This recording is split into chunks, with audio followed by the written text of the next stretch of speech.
शरद पूर्णिमा व्रत कथा।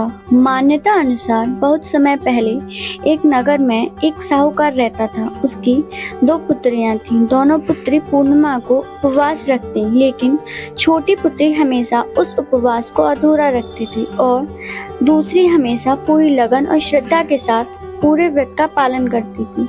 समय उपरांत दोनों का विवाह हुआ। विवाह के पश्चात बड़ी, जो कि पूरी आस्था से उपवास रखती थी, ने बहुत ही सुंदर और स्वस्थ संतान को जन्म दिया, जबकि छोटी पुत्री के संतान की बात या तो सिरे नहीं चढ़ती थी या फिर संतान जन्मी तो वह जीवित नहीं रहती थी।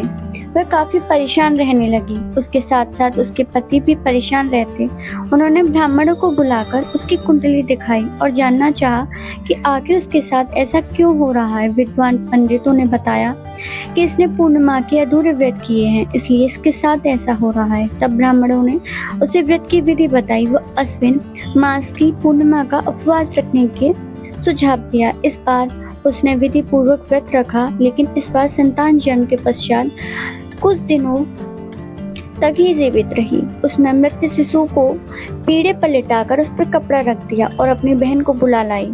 बैठने के लिए उसने वही पीढ़ा उसे दे दिया।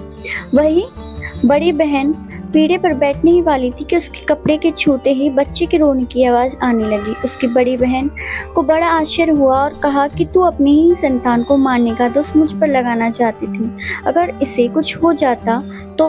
तब छोटी ने कहा कि यह तो पहले से मरा हुआ था, आपके प्रताप से ही यह जीवित हुआ है, बस फिर क्या था। पूर्णिमा व्रत की शक्ति का महत्व पूरे नगर में फैल गया और नगर में पूर्णिमा का व्रत विधि विधान से करने का ढिढोरा पिटवा दिया गया।